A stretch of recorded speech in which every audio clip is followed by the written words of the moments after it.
So obviously it's recording now, mate. First, what we'll do, because, you know, I'm on a professional podcast there. I don't even know what I'm doing. You just introduce yourself, because I know who you are. I've followed you for years. And just tell me a little bit about what you're doing now and everything like that.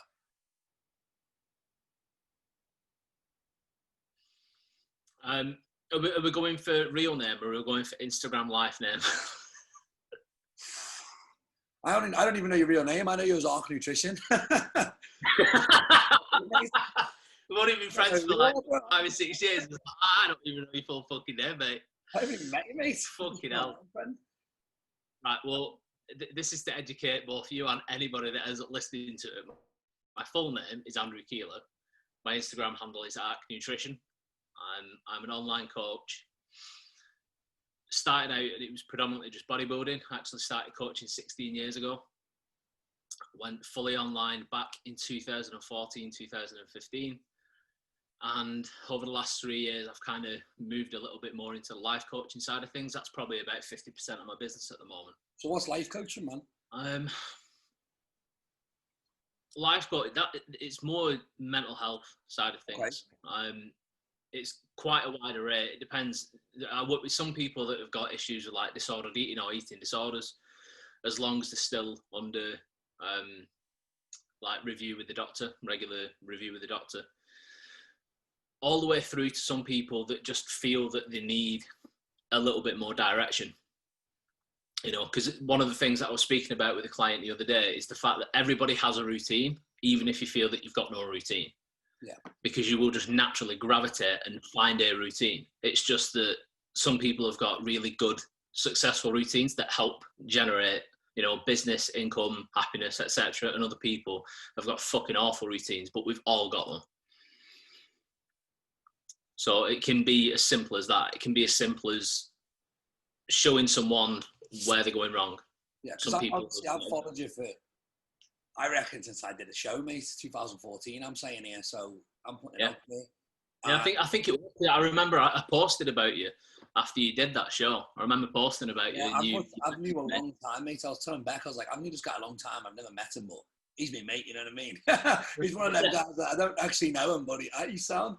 But no, you post, the reason I asked, mate, is because obviously your Instagram will be below your face and you post a lot of interesting stuff, and a lot of that stuff is very different to what a lot of people are putting out.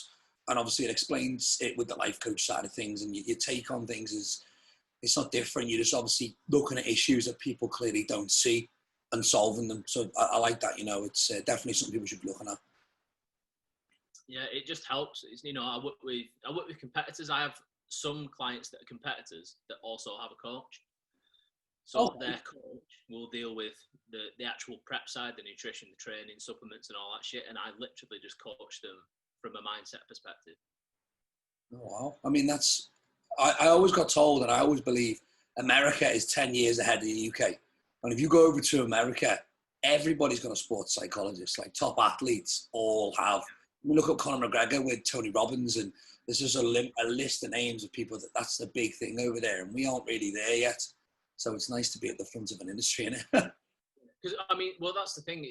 Like, you can get someone that feels like massively overwhelmed with something with regards to training and things like that. And to someone that sees things differently, the actual root cause of the problem that they've got, the thing that would alleviate all the stress that they're feeling, can be so obvious. It could be staring you in the face, but to the person that's in it and living it, they don't know. They're completely fucking overwhelmed by everything.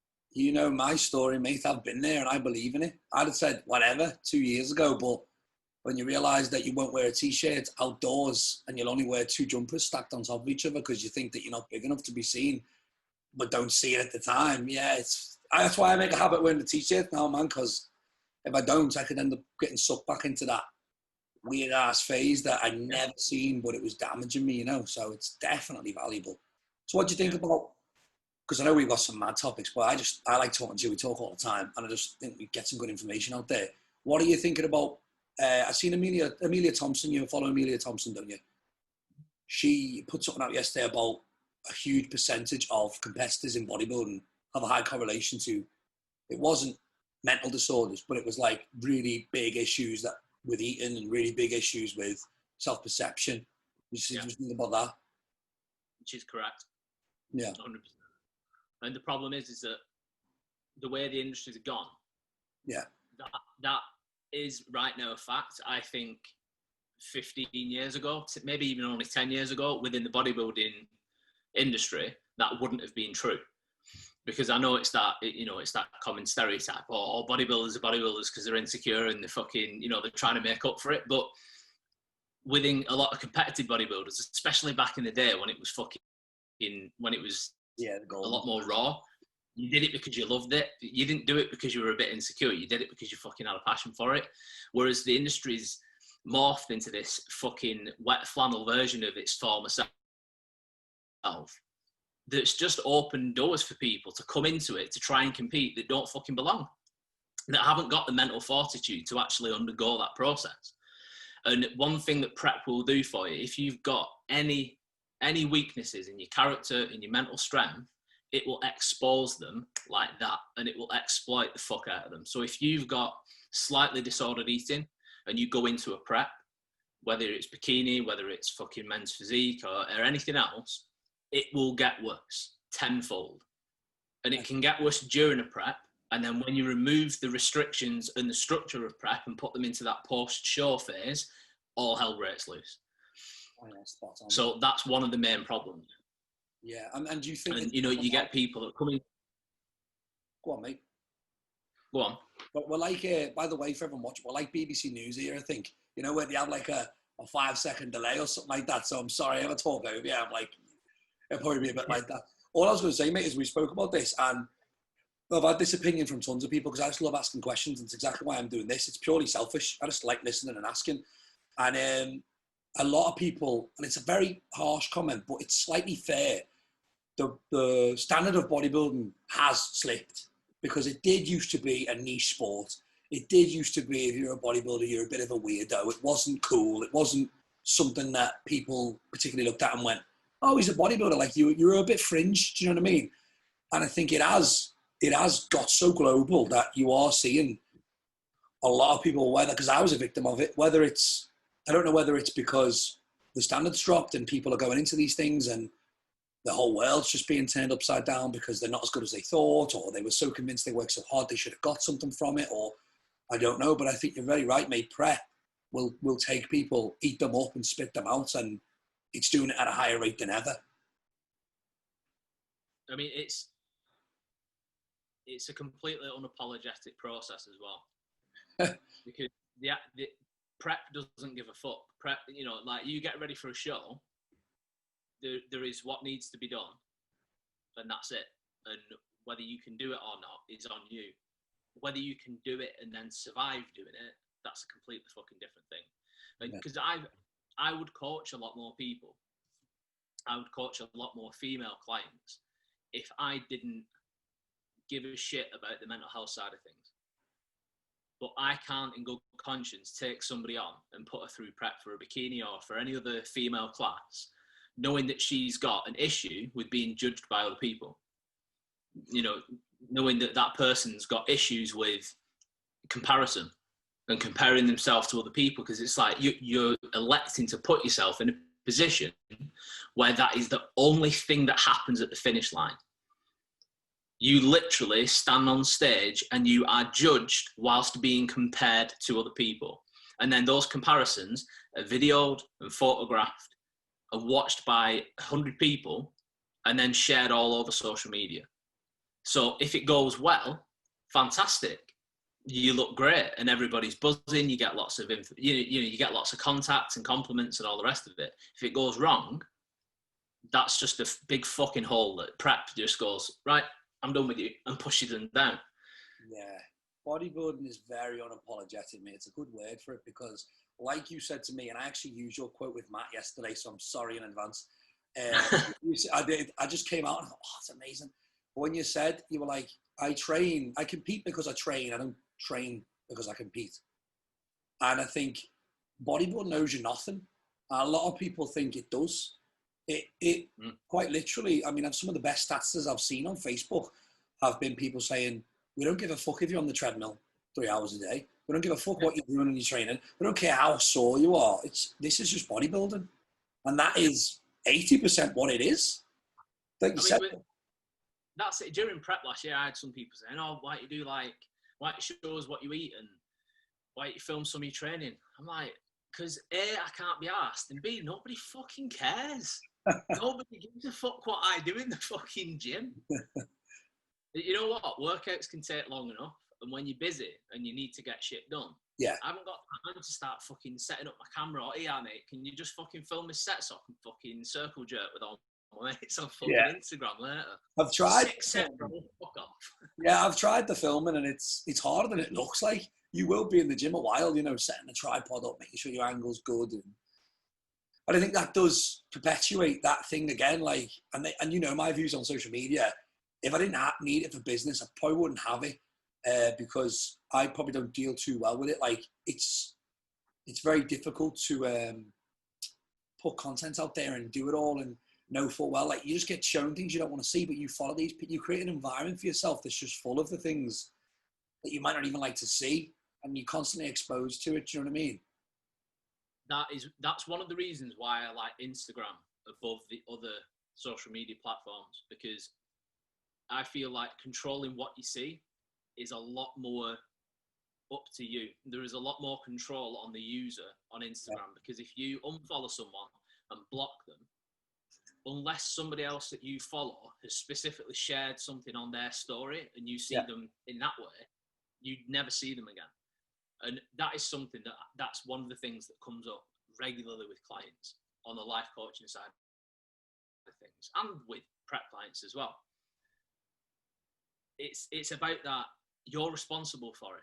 Yes. So if you're seeing something, if you're seeing content or a person or whatever that you don't like, that upsets you, that pisses you off or whatever, and you continue to see it, it's your fucking fault. Yeah, that's spot on, mate. Unfollow them or block them. And I've even said that about me on my social media to other people. If I upset you, if I offend you or whatever, block me, because I don't give a fuck. I've got people that I see in person that don't follow me on social media, and I'll still speak to them. Yeah.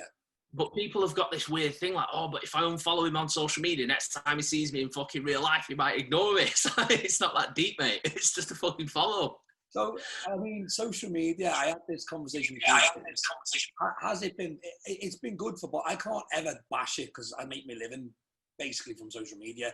You know, my coaching career and all that. I've coached physically for years with thousands of men and women, but the bread and butter now of what I'm doing, I'm grateful for because of social media, but it hasn't really made bodybuilding a healthier place.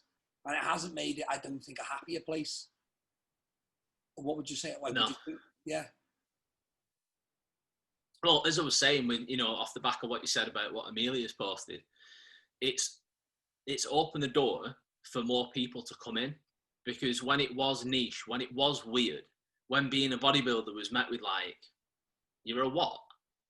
You know, when you got lean, it was like, fucking, that's gross, look at his veins. Whereas that's a lot more normal now. You know, I mean, I speak to lads that are like fucking 17, 18, taking gear. And it's like, what? Yeah. That's the side of things that social media and the way that people are on social media has definitely taken things in the wrong direction, because people want immediate gratification. Yeah, I think... I started training in a proper gym when I was 15, and I did my first cycle when I was 21. And my first cycle was 200 milligrams of test D a week for like 10 weeks or whatever. Is that even a cycle, bro? What's that, TLT?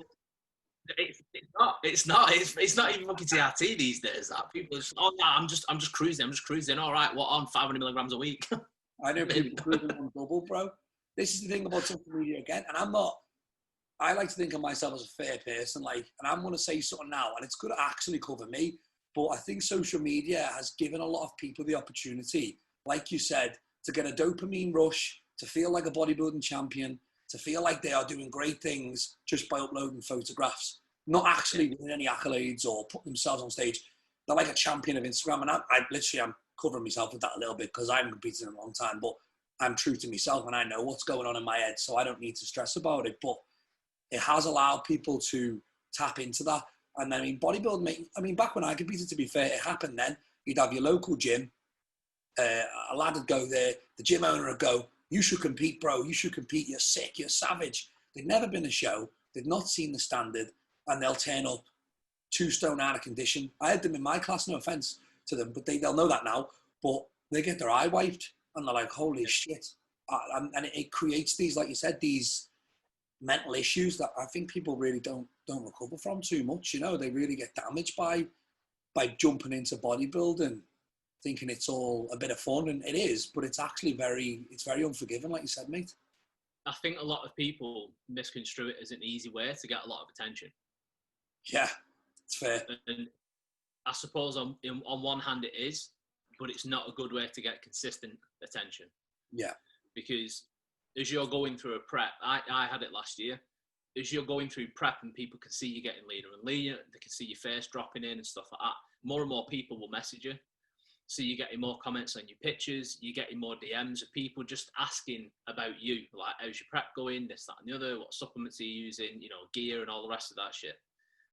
But as soon as your shows are done, you might get messages within 24, maybe 48 hours after the show, whether it's congratulations or fucking condolence, and then it stops like that. Yeah. And all of a sudden, all of that attention, all of that buzz, all of that hype for the big day and all eyes on you and everybody fucking wishing you well and posting stories about you and shit like this stops immediately. Most people can't fucking handle it. And I say most people, and I genuinely mean the majority of people that are wrapped up in this industry right now can't handle that drop-off. And that's why I struggle so much post-show by being real and talking about how much you're struggling post-show. You know, and then it's just a whole process. And then you go from struggling post-show to dealing with the bad side to then how you've recovered from it to then, oh, I'm prepping again. Yeah. So it's this constant need to try and feed that machine, try and feed the beast all the time. Yeah, and it leaves people in tough spots. I mean, like I said, mate, I'm totally with you on that. I think bodybuilding definitely is, it layers people in with, like you said, the comments, the ego things, and then before you know it, you're hating yourself, you're comparing yourself, you're looking for people who could keep competing against you. Then you actually get beat and say, they didn't actually beat me. My mate said this, my mate said that. It's just such a weird thing. And we love it. Like, I'm just putting it out there that people aren't alone if they feel like bodybuilding's gone a bit mad and they don't know where to look, kind of thing, you know? Yeah.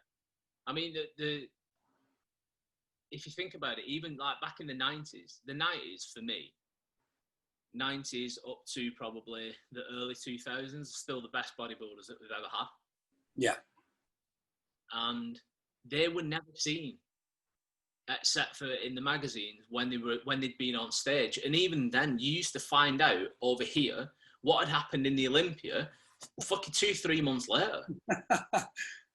Like the Olympia had happened in September. We didn't fucking find out until like the November edition of Flex and Muscular Development. And, you know, it was only when they actually started getting a message board and stuff, you could actually get that information immediately. But you had the best bodybuilders in the fucking world and nobody saw anything from them or of them all year long. So all through their off season, every workout, every meal, everything that they did was done in fucking darkness. Everything was in silence. Nobody saw them except for people that physically saw them in the gym. Whereas now, you've got Joe Nobody, who's not even done his first fucking show. He's just started his prep. And you've got, you know, day in the life of, you've got fucking meal prep shit all over social media, every workout, every set, you know, and it, like, people are getting this kind of, this entitlement that because they're doing it, they deserve all the attention. Do you think Dorian would have had Instagram had he had the opportunity? No. I honestly don't. Honestly, not with the mindset that he had back then. Yeah. I think with how he was back then, I think he'd have fucking hated it. Yeah, I think so. Well, his whole reason back in the 90s, if I remember correctly, everybody congregated around LA, like Gold's Gym, because that was their Instagram then. Like, they trained together, they passed tips across, they chatted. That was their community. And obviously Dorian knew that, and that's exactly why he stayed out the way, because it's almost like it's like a microcosm of what's going on now. He almost deleted Instagram and said, fuck you all. I don't want to see you. I don't want to speak to you. You're not my mates. I want to bring the best me. And then if it's not enough on the day, it's not enough. So I don't think you'd have had Instagram either, but I did think from a perspective of thinking, why do any of us now? Because you can't find a bodybuilder that hasn't got it, unless you know one. Yeah, but and that's it. And that was his mindset: disappear, work in silence with nobody's eyes on him, nobody seeing anything that he's doing, and then still come back better next year. I think it's amazing. I love it. You know, the Dorian mindset. And the funny thing is, if anyone looks into it, it probably cost him about 15 million quid because he was never in magazines. He was never networking. He was never doing anything apart from blood and guts. But he didn't do anything. All these other bodybuilders were in Ferraris and they were making money. And he just thought, it's about bodybuilding for me. And I just think he nailed it. And that approach, you just don't see. And, you wonder why, like you said. And it's because I think we do all feed a little bit off the dopamine that comes off just putting up some Instagram shots and, but there's a lot of people that do it for that. I mean, you've seen it yourself. I've seen it more times than I can remember over the last couple of years. People, they're getting like 6 weeks out, 4 weeks out or whatever, and then there's a fucking story on the Instagram, right, going dark until the show, no more update. All right, mate, I'll see you this time tomorrow, yeah? You fucking mate. And they come back out, I couldn't hold it in. I'm top shit now, I've got to be back. Oh, mate. Yeah, it's like, fuck it, it's not even 24 hours later, just a quick sneak peek. Post-workout. Oh, fucking shit. You know what's funny about Instagram? And I'm guilty, we're all guilty, but because this is why it's funny, because I'm like laughing at myself. What's funny about Instagram is a lot of people's reshares are from the same people anyway. So it's like the same 10 people bashing the same thing across the internet. So you're not actually making any more headway. Oh, I don't know, we've lost you here, Andy. I'm laughing my head off here and breaking the computer. Okay, so we're back on, mate, little interval. So we were talking about how people's need for attention ends up being extremely detrimental to their actual bodybuilding goals, if they have any at all, on stage or beyond. I think the further you get into bodybuilding, the more you realize the change is going to be not very substantial. And then the attention becomes a lot less. It's like diminishing returns, isn't it? You get deep into bodybuilding, you're not going to have any freaky transformations anymore. I'm lucky if I can put 10 pounds on a year of muscle. I'm lucky. There's not going to be any wow factor anymore. So what are we saying about how we can kind of put across to people some of the issues that you said we spoke about before that we kind of see happening because people are focusing on attention, not bodybuilding? I think a lot of people are focusing on either individual aspects of bodybuilding, because getting attention is part of bodybuilding, because when you're a fucking bodybuilder and you go out somewhere, you stand out and you get attention. So whilst it is part of it, it is not the whole fucking dog and pony show, but that's the way that some people see it. And then you get other people that get completely wrapped up in numbers and everything's about what you're lifting in the gym or how much weight you've gained in a year or how much weight you've gained overall. And, I'm going to be on stage at this weight and I'm going to do this. And at the end of the day, all bodybuilding comes down to is, great, what do you look like? Yeah. And that's it. Like all the bullshit, all the bravado, all the fucking posturing on social media, at the end of the day, when you're on stage, boils down to fucking nothing more than, right, what do you look like? This was covered amazingly, like mine and Matt's podcast, when we just said, like what you just said about the weights. Like I'm changing my mindset and I'm not a guy that will lie and go, I've always been right. Like I listen and learn. I try to. And I'm starting to realize now, like weight means nothing. Like if a rep is not standardized, if me and you aren't doing the rep the exact same, it makes no fucking difference what I lift or you lift. And we even said about the logbooks. Again, people are like, beat my logbook today. Like they've got to tick that box. Like you can't beat your logbook every day. And what we said about rows, again, standardized reps, like they're going to do a set of rows and they've got to do 12. They've got to get 12.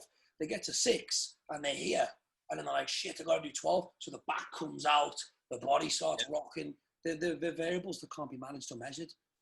But like you said, for Instagram, it's cool because I've hit my logbook again. I'm getting stronger. It's like a false sense of growth. Yeah. And it takes them 6 months to realize, holy shit, I don't look any different. Yeah. And I don't really know where to go from here. Yeah, I mean, and that's the thing, like performance progressions is just one of the many data points that you can collect to use as an indicator of progress. But it's like people have got so locked in with that because you can get a more immediate gratification of progress from that week to week than you can from looking in the mirror and waiting to see the changes. Yeah. You know, people don't want to have to wait 12 months to see whether the weight that they've added has actually been fucking worthwhile and whether they've actually made a substantial change to the way that they look. Yeah. But then you still get that warped perception because people now have a lot more access to professional bodybuilders that are the upper fucking echelon of the genetic elite. And they'll see the way that like Hunter Labrada's changing or the way that Regan Grimes changes year to year and expect that kind of progress. And it's just not going to fucking happen. There's nothing that can come out of a vial. There's nothing that can come out of a lab that is going to give you what they've got. They can do that because they are the genetic anomalies. You know, like Regan Grimes has put on like between 10 and 12 pounds of stage muscle every year since the first year he competed. Most people can't gain 10 to 12 pounds over 2 years, and that's been doing fucking everything spot on. And even if they do, they might not necessarily look 10 pounds heavier. Regan, hopefully, I've spoke to Regan. We're hopefully going to get him on this podcast to talk about this shit, and he's up for it. So that'll be incredible. But we'll go into genetics now if we want. But like, this is it. It's, I suppose, if there's anything I can do on this chat with you, it's put out there that if you are bodybuilding and you think for some reason this is for you, if you believe you're going to have everything you want in 5 years, you're on crack. And even then, I'd another 5. I think bodybuilding is like, it's the most patience-based sport. There is nothing like it. I think it was you, I said, if I want an inch on my arms, I'm totally fine with waiting 6 years. Because that's probably what it's going to take at this stage. Yeah. And I think what you said about the shows is very important. Like, it's a diminishing return thing again. It's like, you get to a point of your training where the results are slowing down, your lifts can't go up anymore, you know, you're not changing, and you're now starting to see bodybuilding for what it is, and you don't like it because you didn't prepare yourself. You thought bodybuilding was something that you can cut down for 6 weeks, get the abs out, holy shit, I look great. I'm going to add a few pounds next year, holy shit, I look great. And then nothing changes anymore. And you're like, oh, what's the point in this anymore? You know, this is too difficult now and I'm not getting anything out of it. And I think that is where we'll go into drugs, and that is where people start to just kill themselves. Because I think with muscle, from what I know, no matter what you do, no matter, you could take 100,000 milligrams of gear a week. No matter what you do, muscle only has a specific level it's allowed to put on itself, you know, in its own time. Muscle requires time, and that can't be cheated.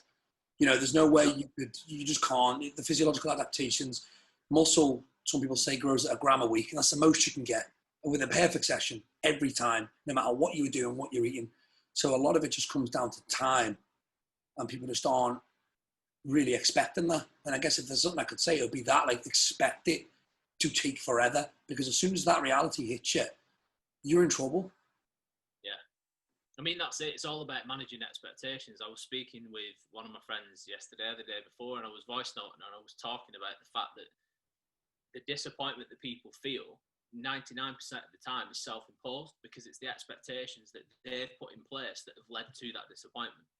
You know, that old saying, expectation is the mother of all disappointment. And it's, whether it's somebody else has let you down or a thing has let you down, a process has let you down, it's not that has let you down. It's not the other person. It's the fact that you have imposed an expectation against them that they might not be able to fucking meet anyway. So then when they haven't met the expectation that you put against them, that they weren't even aware of, that they may not even be able to meet, you then go, oh, I'm fucking disappointed in you. It's like, well, no, you cunt. It's your fault. You're the one that did it. So if you're going into bodybuilding with this expectation that, oh, if I work really hard in a year, in 2 years, you know, pro card, and that sort of expectation is setting people up for a horrible, horrible process.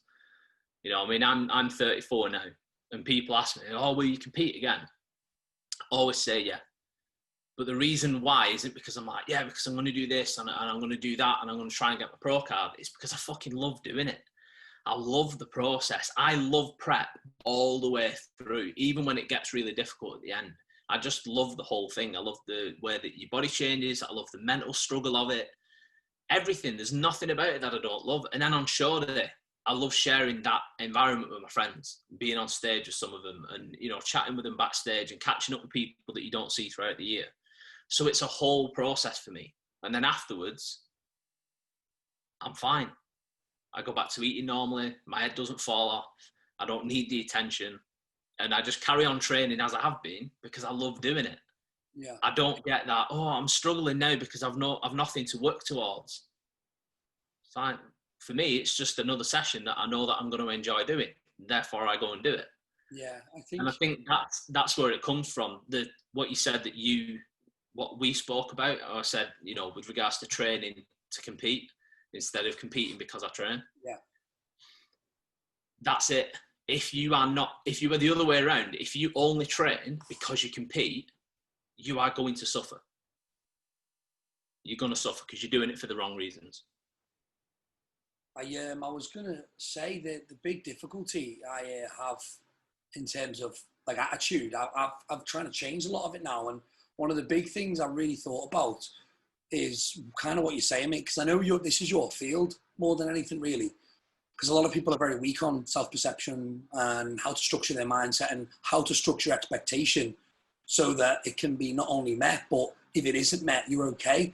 And the whole show thing, I can't remember who I spoke to, and they said, I just see it as a measure of progress. Like each show is, can I be better than the last time? And to see how well I'm doing. And I thought, if you do it like that, you're never going to have any issues. Because the funny thing is about bodybuilding, and when you ask normal people about it, they'll say things like, isn't it quite strange? Or like, it's just opinion.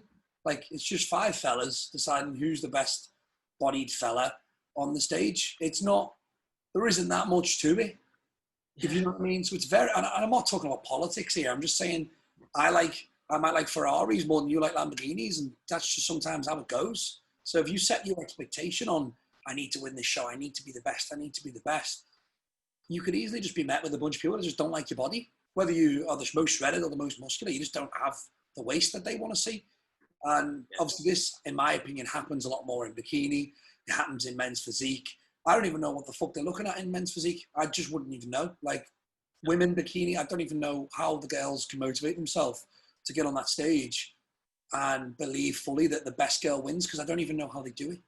You know, and that isn't the whole expectation thing, like you just said, is spot on, because if you're not setting yourself up that way, you're so vulnerable to just getting smashed. You know what I mean? Just so vulnerable.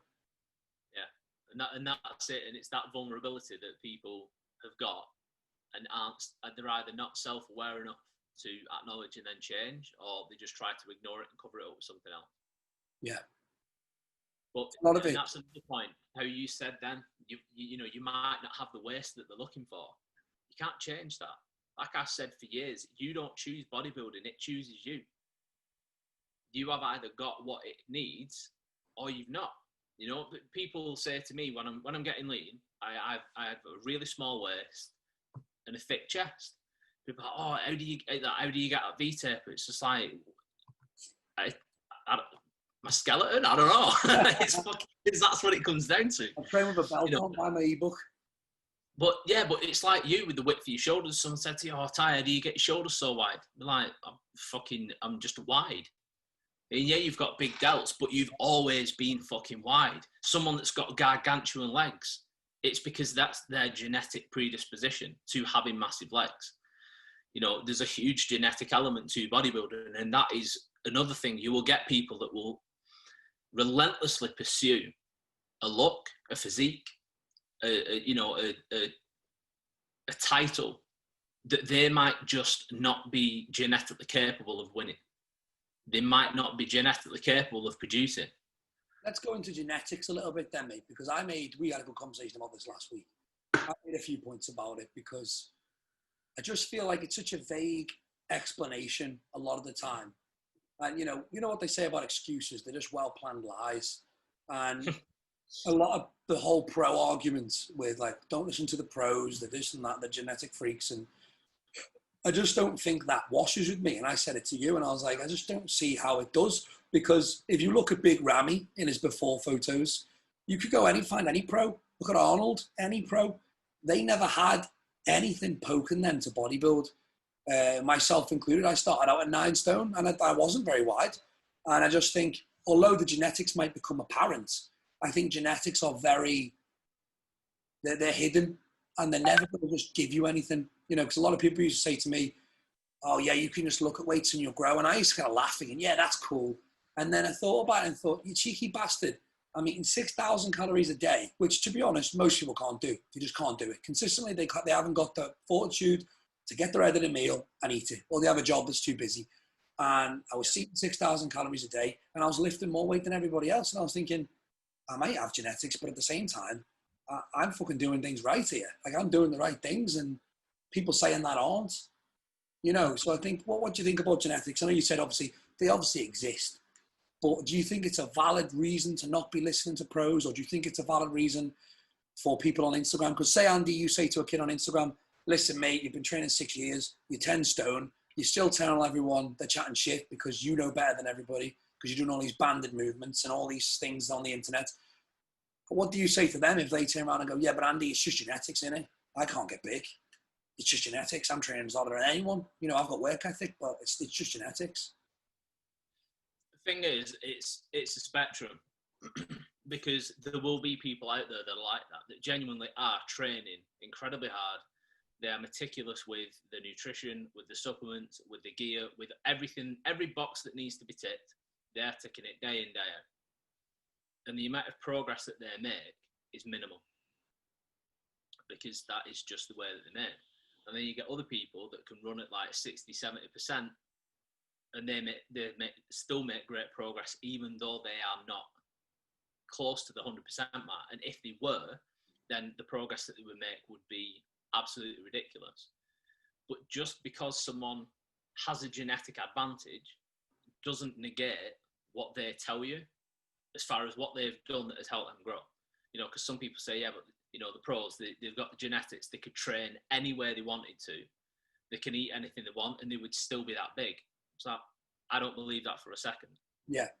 Because the way that they train right now, like Juan Morel, he does high volume. He's notorious for doing high volume. Jay Cutler back in the day, he'd do fucking some workouts that were 40 sets long. And some people say, yeah, but that only worked for him because of his genetics.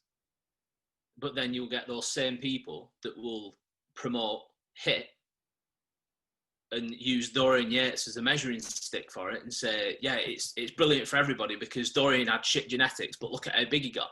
Yeah, it's like, well, no. He went from being so skinny to being fucking massive because he had good genetics.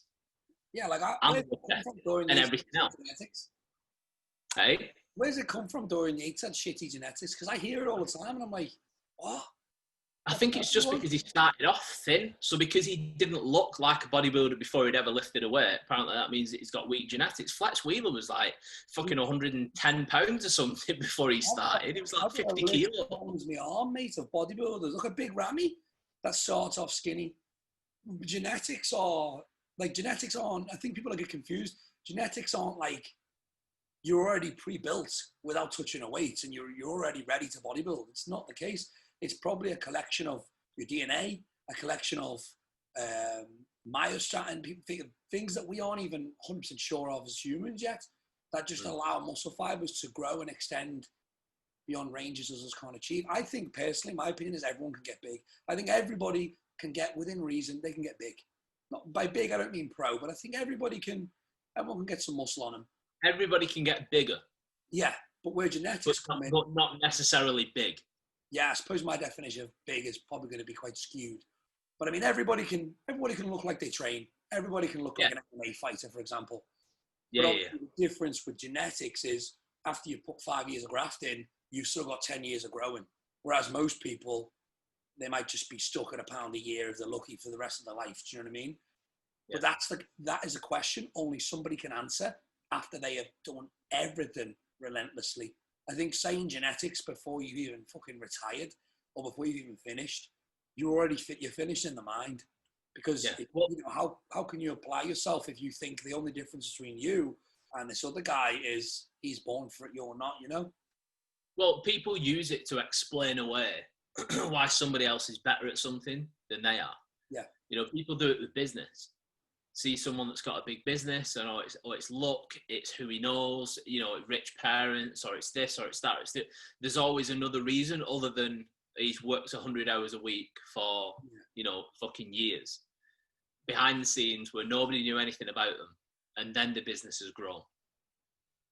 You know, it's people love to find a reason why someone's success isn't their responsibility and there's some other thing that has controlled it. That's a fair shout, mate, because it's true. And I try and avoid that kind of thinking as much as possible, and it's probably why I'm against it, because I think it says more about yourself. You know, if you're sitting there and judging other people, it's a reflection on you. You know, if you're insecure that somebody's growing and they've got the best genetics, what are you taking from that situation if all you've got to say is, oh, that's genetics? Whereas, you know, why not? This is exactly what I meant by the pros. Why don't we ask, well, what's he doing? Why is he doing it? How hard's he actually working? Like, I want to know. And Jay Cutler, for example, versus Ronnie Coleman, like, and this is probably where the industry shift. Jay Cutler came second 8 times, I think, the most second placed bodybuilder ever. And he still kept going. And Kai Green gets beat by Phil twice, retires. Like, that is the attitude change now. Because for me, I imagine you, I loved watching Kai and Phil battle it out. And he just thought, nah, I ain't doing it. Fuck that. I'm getting out of here now. You know, and I thought that was just such a shift for what bodybuilding really is. Like, Jay Cutler's, I think he loved losing more than he loved winning. The minute he won, he lost a year later because he couldn't be bothered. Yeah. And I like that mindset, man. In one of his podcasts, he's like, I knew Ronnie knew I was on his heels. And that is all I love that, you know. I love just being that thorn in his side, just pushing him. And when you can start taking pride like that in things that maybe aren't the greatest achievement, that's where it's at. But yeah, genetics. So what do you think about pros then, genetics wise? I asked Matt this, but I want to get it going again. It's a lovely topic. Why do you think pros train like bros, and why do amateurs train like scientists? What do you think's going on there? I think it's another extension of that whole genetic equation, because the pros can do that and get away with it because of genetics, but you know, unless you're in that category, then you need to do it like this, and this, and you need a fucking ring on, and you need to fucking, you know, band everything, and it doesn't make any fucking sense. Do you have your clients do blood glucose readings and measure heart rate? What's that? I said, my diabetic ones. I just, my personal opinion, I don't see the validity too much. I think it's too complicated. I think it would draw the fun out of bodybuilding for me. Well, the only time that I can think of bodybuilders prior to like 2017, 2018 doing that was bodybuilders in the 90s that were working with Dan DeCane, who had them doing the fucking suicide keto approach, where you would get up in the morning after a refeed, and the first thing that they'd do is they'd inject fast-acting insulin to drive the body into ketosis over a period of a few hours instead of days, and so that they were back in fucking ketosis straight away. Didn't Dan Duquesne write the Underground Steroid Handbook, is it called, or something? Yeah, I think. And then he died. Like and then he died. There again, that you saying that just reminded me then, because this will be something that you'll come across a lot as well. You'll get people that you'll mention something about a pro bodybuilder, something that Phil Heath does, or this guy, that guy, the other guy. They go, oh yeah, but it's all just fucking genetics with them. But then you'll mention something else, and they'll be like, yeah, but they're fucking taking everything. You know, it's all gear, it's all this. It's like, well, hang on, which is it? Are they taking massive amounts of gear, or is it all genetics? You know, it's both. Yeah. And the pros that I've known well enough to speak to about that sort of thing, I know lads in my gym that take more gear. That have crazier fucking cycles. People are talking 3, 4, 5 grams of shit a week. I haven't Where they put it. I haven't put my head to the floor in a while and looked at what people are doing. And I've done it in the last few weeks, and it's terrified me a little bit, to be honest with you. Because I remember 2015, 15 when Big Ramy came on the scene, and a Big Ramy cycle got leaked, and it was like 6 grams.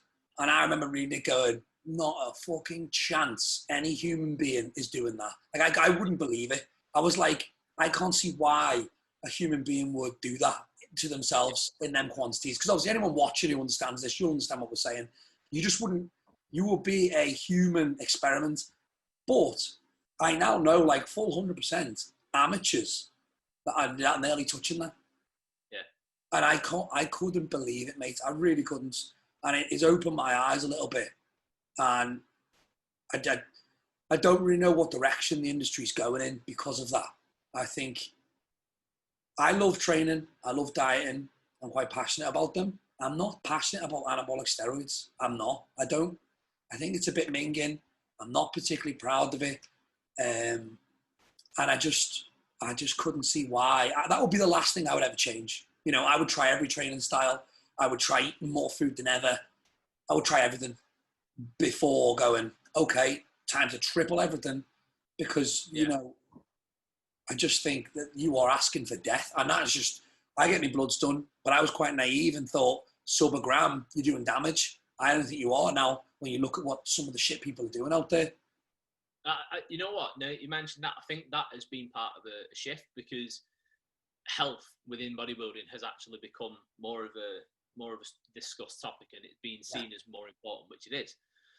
Obviously, with Strom, when we started producing Support Max, the first product of its kind, and it was being produced because there was a fucking massive need for it in the market. Nothing was being done to actually protect the health of bodybuilders on cycle or off cycle. But as people have started to do that side of things more and take things when they're on cycle or off cycle to look after the health more and getting the bloods done, it's almost like, because the readings are all right, they're then pushing the ball that bit further and that bit further and that bit further. And it's, the problem is that the damage that you do whilst you're on gear isn't always necessarily going to show up in blood work. Well, it could be something that after an extended period of time, maybe 5 years after you've stopped, 10 years after you've stopped, that might be when the problem starts. I've got a doctor coming on the podcast. I'm not going to name him yet, just because we haven't decided what we're going to do on this thing. He might be anonymous. And he said to me, I've spoken to him about it, he's a GP, and he said to me, he said, Tyler, blood work probably accounts for 30-40% of your overall health picture. You know, you've got to be getting echocardiograms, you've got to be checking arteries. Like, there's a lot that you're missing with just blood work, despite people thinking, oh, my bloods are good, let's go again. But look at Dallas McCarver, mate. Dallas McCarver at 804 gram heart.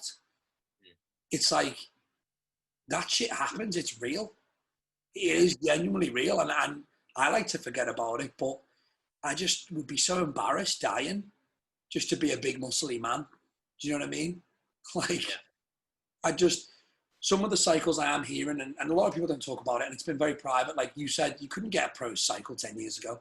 You couldn't. It wouldn't happen. But now, like, I'm hearing pro cycles and people leaving coaches because their best strategy is to up the juice. And that's originally what the client wanted. The client went to them because they're like, yeah, he's going to put me on all this and it's going to do this and this. And they then realize, no, it's kicking my ass. You know, my body's getting destroyed. Maybe I should have just changed my training. Maybe I should have just looked at my diet, because they know how unsustainable it is. And people are leaving coaches because, I mean, Patrick Tuor is quite well known for, I don't know how much I can say about this online, but he's quite well known for not being too aggressive with anabolics. And that's getting a big push now. People are like, he's growing people on less because maybe his training's, you know, more in detailed. Maybe his diet's more in detailed. Well, I just don't. Maybe his approach is about reducing stress instead of fucking increasing stress by adding as much bullshit as possible that you've got to fucking focus on, and you've got to monitor this and monitor that, and no, don't eat your post-workout meal yet because your HRV's not at the fucking right number. Just there's so much that I just don't see the need for. The thing is, I will buy into all of that stuff, all of the science. I'll buy into that fully when I start seeing better bodybuilders being produced than have been produced previously without all of that shit. Yeah. I don't think we are on a scale at a higher level of quality today. And I'll probably get a lot of shit for that because people obviously are quite proud that they're a bodybuilder in this current generation. But the 90s was fucking stacked. The 90s was stacked. And it's like that. Some people might be offended by it. Say that, so fucking what if they are? Yeah. This is the thing, mate. This is the thing.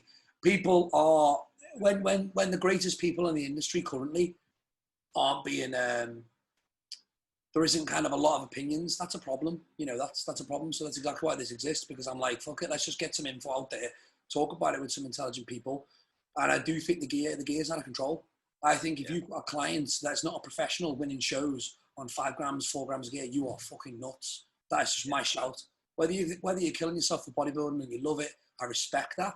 But it's fucking nuts. It is. Yeah. Like, there's no. And the thing is, you'll have a lot of people now like, yeah, but it's what I want to do.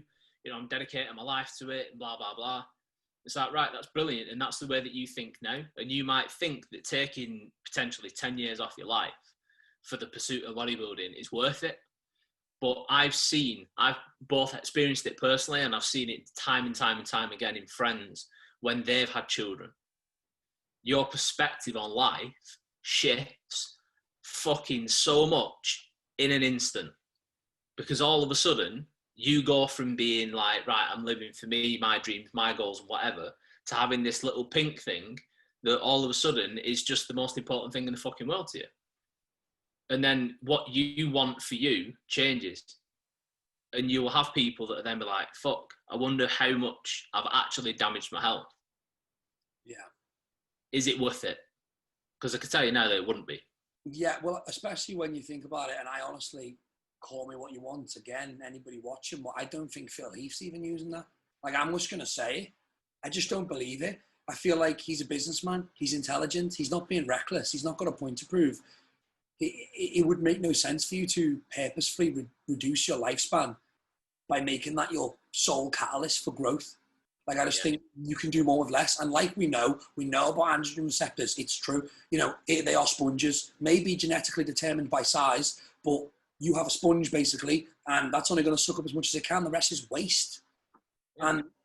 And you've got to find that limit. There isn't an infinitely scalable thing. Otherwise, you would have people on 20 grams a week still growing and us surpassing limits known to human existence. Because no one surpassed Ronnie Coleman in 2003, I think it was. I don't think no one surpassed Ronnie Coleman for just pure muscularity, size, and density. You know, Phil Heath's definitely there, but I just think a synthol and stuff like that maybe, and I just think the look wasn't as hard, but we ain't getting any better. So clearly, you know, there's limits on that, and a lot of these top coaches will understand these limits, but some don't. Yeah, and another thing that I've noticed as well, every now and again, you get people that are really into, you know, reverse banding a movement or fucking banding it to increase resistance, that's like whatever, all the different shit that people can use at the moment. And then every now and again, you'll get someone, oh, I'm going back to basics, you know, doing it. It's like, why leave it then? Because people that, if all of the extra stuff is that much better, you would never want to go back to basics if doing the extras is better than the basics.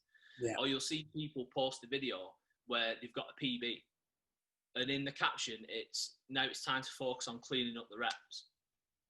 It's like, well, should you not be keeping the reps standardized anyway and progressing as long as you can maintain decent form? This is the big problem, really, isn't it? And obviously, people are free to do whatever they want with their lives. Like, you know what I mean? Fuck it. 100%. But the thing is, Andy, you've got Instagram, I've got Instagram. My Instagram inbox is getting more full than ever with people asking me for this kind of information, because they're asking me, hey, man, like, should I be able to manipulate my form a bit to get a rep and then tidy this up? And I'm like, I honestly just believe form should be standardized. Yes, you'll have a sloppy rep here and there, but you can't call something a PB if the form is worse. Like, it's not a personal best. It's the most weight you've lifted with bad form. You know, your personal best should be your personal best on a specific weight, completely clean. That's just my opinion, though. But my inbox is full of it. So it's not like, you know, we're pulling these questions from nowhere. I do believe that form should be standardized. That's the big thing for me now. I'm taking it into my own training. I think strength is great, but strength is only great if you're controlling that weight 100%. There's no elastic energy in the bottom of a hack squat. There's no bounce with the knees on the leg press. There's no bounce off the chest in a bench press. You know, as you eliminate these things, your weights come down, but the muscle activation is the same. And that is what a big focus is for me now. And I think people should listen to that as well. Yeah, I agree. I mean, the thing is, for me, there'll be, depending on what the movement is, but I will take the set to the point of failure where it's failure even with partial reps. You know, and then I'll rest pause, and then I'll do some more complete reps and then some more partials, because that's another thing that people have got away from, taking a set beyond the point of failure. It's like, you know, doing a straight set is fine and it works. And I showed it to somebody that I was training with the other day. You know, it was like, if you work that set and you take it to the point of failure, which is like whatever, 9 reps, yeah, stop and rest for 10, 15 seconds at the most, and then pick that weight back up, you're going to be able to do another 2, 3, maybe even 4 reps with it. You know, so you've then just increased the volume of that weight within that little time frame of the workout from 9 to, you know, anywhere from 11 to 13. So why would you not utilize that as and when you can? But people won't do that because that is leaning towards more of a high volume approach, which doesn't work, because everything's got to be a top set and a back off set, and then that's it. That's the only way to train. I think training definitely right now has got almost like, weirdly, it's got a standardized system. Like you said, I remember the post years ago, like some people posting things like, you don't do push-pull legs, you're full of shit because it's proven to work. It's the frequency, it's proven to work. And I was just thinking, nah, mate, it's not. Like, it's just not. It's probably good. Like, I've been tempted to try it, but I just think we don't know what we're doing, mate. We don't. People will say they do, and that's how they make a lot of money. But we don't really know what we're doing. I still think bodybuilding is a toss-up. I said this to Matt Tofton the other day. I was like, we don't even know much more than we did in the 70s. Supplements, yeah. Food, yeah. But training, actual training, and what is causing growth and why, we don't have solid answers on it. So the only advice I give on that is, I'm like, you should be trying everything and treating everything with an open mind. But obviously, like you just said, nobody's doing that now. It's like they found the grail and they're done with it. They're like, this is it now. This is me. But they don't realize they're going to get sold some different shit in 10 years by the same people. And they're going to be doing that as well. That's why my take on everything, or as many things as it can be applied to, is, you know, view something from as many different perspectives as possible. Because there is no one best way to train. There is no one best way to diet. There is no one best cycle. There is no one best supplement regime or fucking anything else. Because what works for one individual may not work at all for another individual, for a varying reasons. You know, one might be, it doesn't work for them because they find that style of training so boring that they can't do it hard. Yeah, spot on, mate. You know, but enjoyment's forgotten about, isn't it? Yeah, anything for me that has that image of zealousy, where it's like, oh, keto is the best way to diet, mate. Fuck off, mate. You're a zealot. You're an idiot. Yeah. You know, if you become a zealot of anything, whether it's a diet or a training style, you're myopic. You're closed-minded because you believe that I found it. Yeah. And you've not. I mean, I've gone through lots of different training styles and I've now gone back to high volume. Do I focus on being as strong as I possibly can? No, I don't. But I also get injured less and I grow every bit as quickly as I used to, you know, when I've been doing other things, if not more. This is exactly why this exists, mate, because I think this is unheard. Do you know what I mean? Like, this is unheard. Sometimes people shout louder than others. And I am very open-minded, and I've tried everything because I owe it the respect to try it and to listen.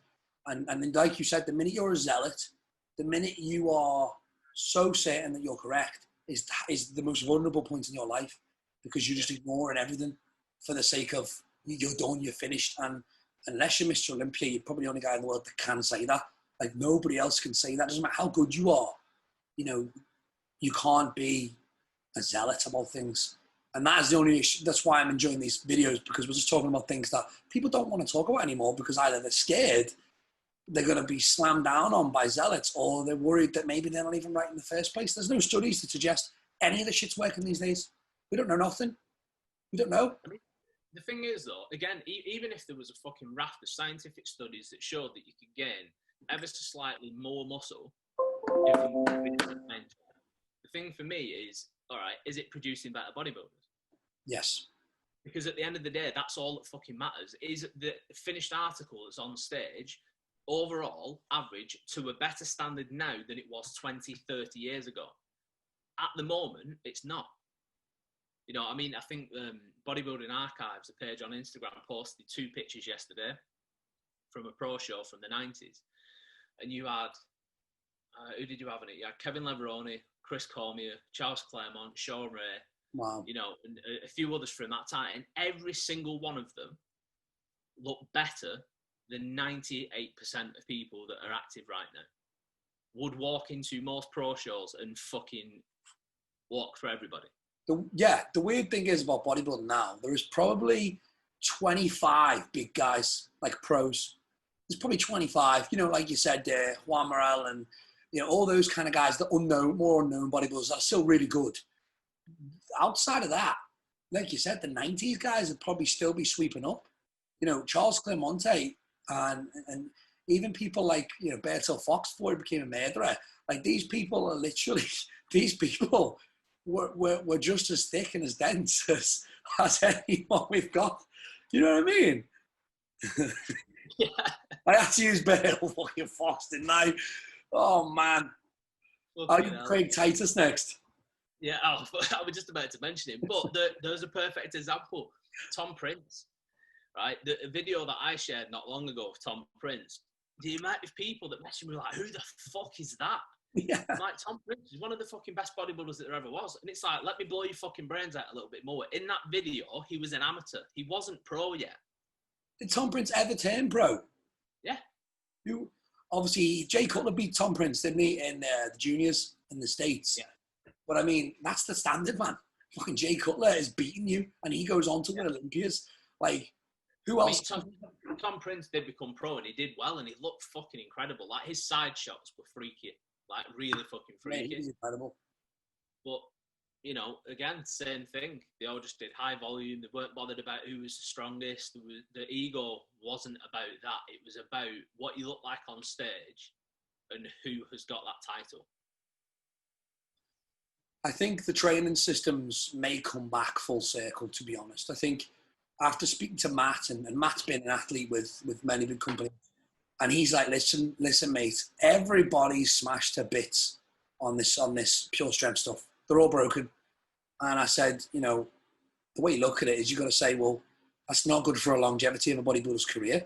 And eventually people are going to start turning around and going, that can't be the way.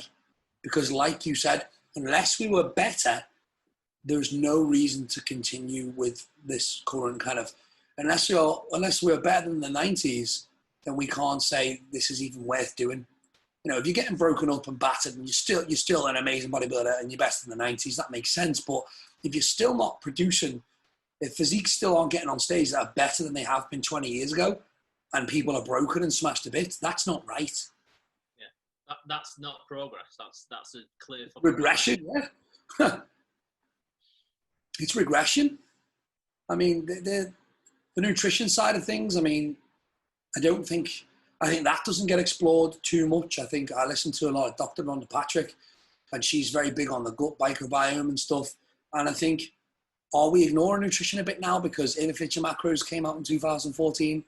And are we all just like, just macros it, fuck it? Like, because I know Patrick Tor is big on multivitamins, he's big on micronutrients, he's big on trying to affect all those things. Is that going to be the next big thing? Is that something we aren't looking at, you know? So, and that's it. But I think that's the mindset that is causing problems. It's what's going to be the next big thing. Yeah. Like, as we go, let's look back and be like, right, when were physiques the best, but what other problems did they have at that point? So it's like, right, so we know that the bodybuilders in the 90s looked phenomenal, consistently. Like, there was nobody not in condition at the Olympia. Yeah. You know, everybody looked fucking phenomenal. But what was one thing that was more prevalent back then than there is now? Health problems. Mm-hmm. Right, cool. So what can we learn from now that we implement now, that we know now through science, through anecdotal evidence, you know, through progress in supplements and everything else that we can apply to what they were doing back then, you know, and make a whole picture instead of trying to find what the next big thing is. Because if you prioritize one thing too much, whilst you're trying to get that one plate spinning perfectly, there's another plate that's going to start to fucking wobble. Yeah. You know, so instead of trying to obsessively focus on one particular thing, people need to bring everything into focus at the same time. I'm quite proud because, and you probably agree with this, and a lot of people watching may do as well. I'm quite proud because my favorite bodybuilders, they've been and gone.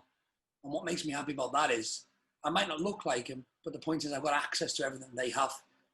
So my level of expectation for a physique is well within that realm. Whereas the people I am concerned about are people that are trying to push boundaries right now and be something that hasn't ever existed. And I think that might be part of what's motivating some people to push the boat out with anabolic usage and maybe looking for new training strategies. Because let's face it, Andy, if bodybuilding was stuck like the 90s for the next 60 years, I wouldn't really care, to be honest. It'll be fun, it'll be exciting. Has football progressed much in the last 20 years? Like, no one even asks that question. Bodybuilding is on a path like this, man. If you look at it in decades, it's like this. And eventually there's got to come a point where it doesn't go like that. Because for whatever reason, I don't know. And I think that is what I'm interested in now is where do we think it's going to stop? Like, Phil Heath's nearly 40. He ain't got much long left. He probably doesn't want to be at the top too much longer. So where's it go? What is the new? I think we are going to step back a bit. I think we are going to see people like Raphael Brandao, Regan Grimes, some really cool classic physiques start to step up and go 90s again. Because I do think it's been at such a vicious incline. There can't be much more to continue with. Because I mean, you can only get so big, can't you? Surely, yeah, surely. You know, and if your thing is, oh well, I want to be the biggest. So, all right, are you bigger than Paul Dillette was? Because he was, I think, even by today's standards, would be bigger than anybody. I think the only other person that might be as big as he was would be Morgan Ast. Yeah. I mean, that guy's fucking ginormous. Yeah. But he isn't a great bodybuilder, but he's big. You know what I mean? Yeah. I mean, and that's the thing for me. I see some people that are huge, and I see it, and I'm like, that's fucking well cool, but I don't want to look like that. I can never say that because I'm 5'9", so I'm just like, fuck that guy. He's genetics. I'm like, I can't. I'm not 6'6", so I'm never going to be truly big. You know what I mean? I'm just going to be a bodybuilder. Yeah, but mind you, Jay Cutler's on. How tall's Jay Cutler?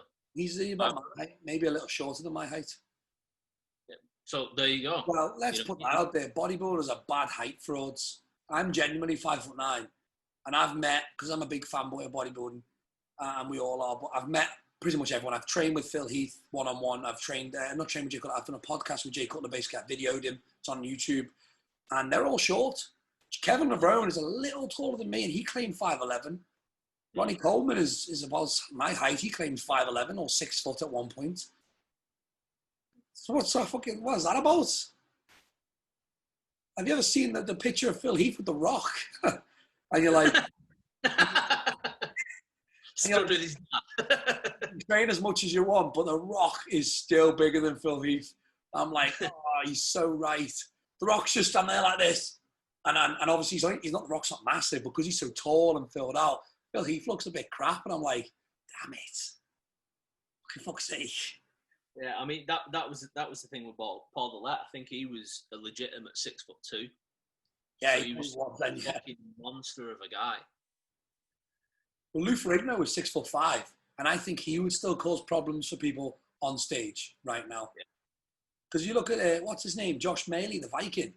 He causes problems to people all the time. So did Jahal. Josh is so fucking big. Have you ever met him? No, I have. I wouldn't want to either. Mate, it's ridiculous how big he is. I mean, I've lost track of how many times I've been with him and I spoke to him, and every time I get to wherever he is, he still have that motor. You look at him and you just go, really? Yeah. Is that necessary? A bit like the mountain. I think I seen the mountain at an expo once, and I just thought, my bodybuilding dreams are done. Like, I'm a bodybuilder. That's when you realise you do this for bodybuilding. You don't do this to be big, because There are people out there that literally are just born 6'6" and could just eat donuts and still be bigger than you, just trying to scale side of things, you know. That's why it was just funny, like Mr. Olympia standing there with The Rock, and I would still rather go, like, I'd rather marry The Rock. You know what I mean? That's when you know bodybuilding's gone a bit backward. Because I got into this, mate, because Arnold said, you know, you want to be someone that people look at on the beach and go, I want to look like him. You don't want to be, you know, Phil Heath, I love the guy, like I've trained with him and I love his 2011 shape, but a lot of people would see him on the beach and be a bit like, I wouldn't really want to look like him, to be honest. Because he's blown out waist, because that's the big thing for me, man. I think if your waist's blown, you've really effed up, to me, because I just don't think there's any coming back from that. You know, like if you manage to be Phil Heath 2011 waist with his 2017 shape, I'll be like, that's the best physique in history. Yeah. But the waist's getting blown out. What do you think's causing that, mate? I haven't spoken about that yet. No one, I don't think, even knows, but yeah, well, that's it. You know, it's not going to be one thing. It's going to be an accumulation of many different things. It's going to be the food. It's going to be the drugs. It's going to be, you know, just the overall weight gain, growth, and things like that. You know, because you don't know what sort of impact taking the hormones that bodybuilders take for an extended period of time is having.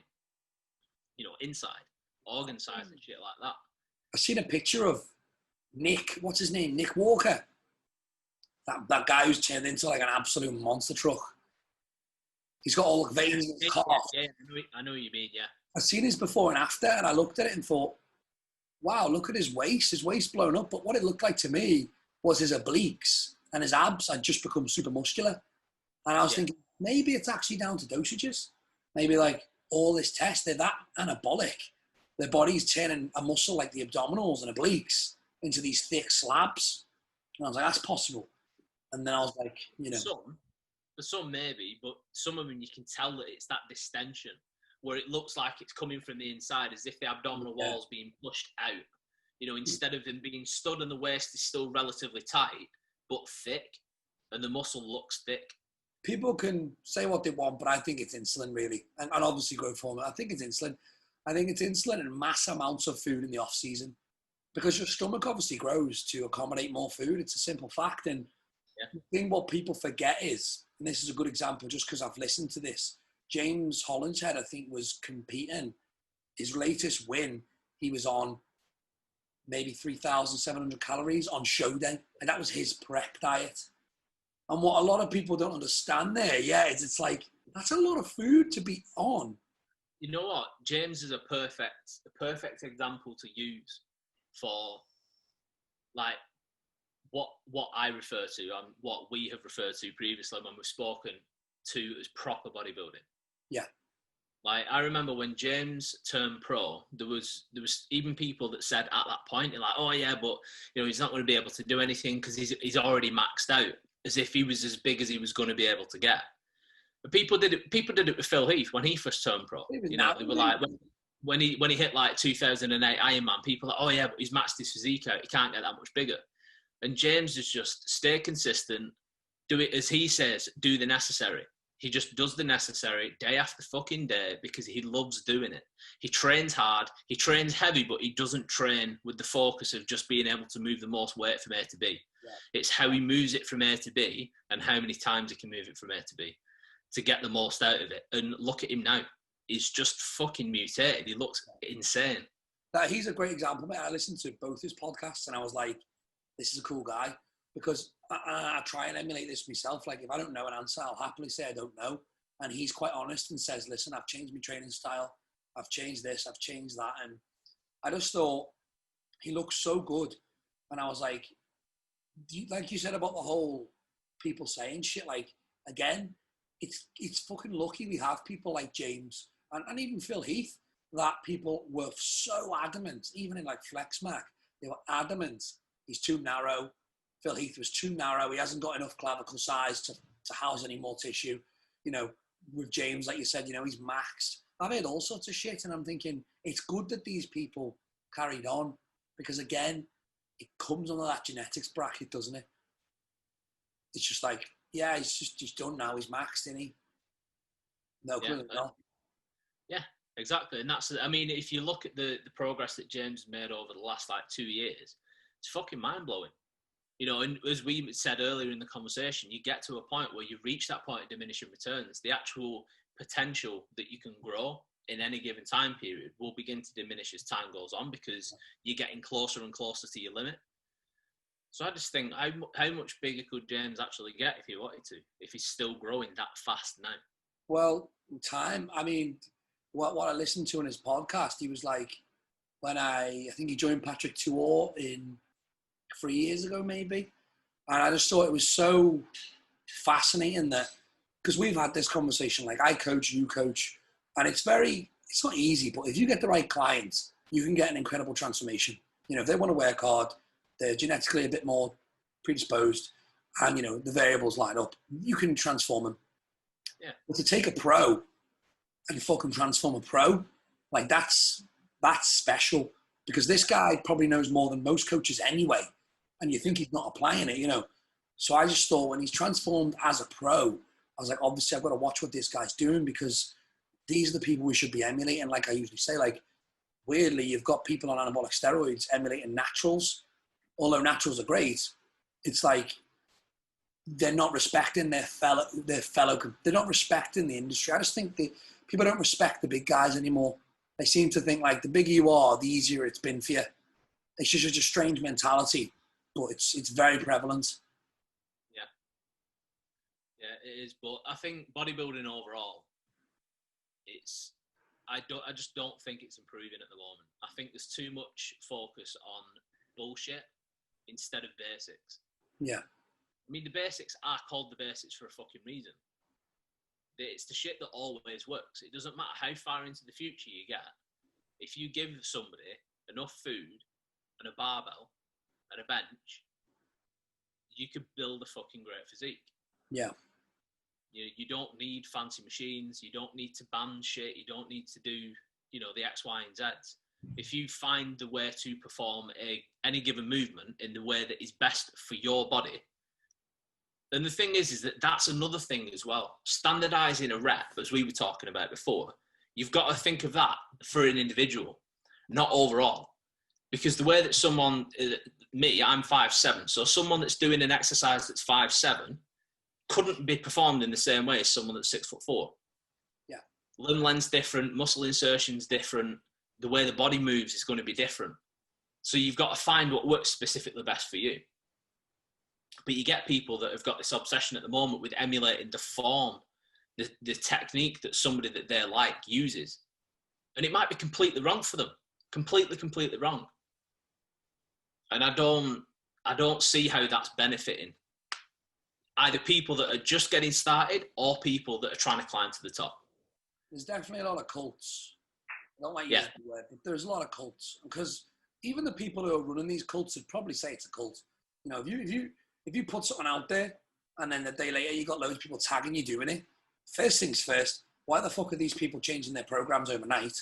You know, second, like you said, why are they just deciding now to add this movement in, not fully understanding why you added the movement in the first place?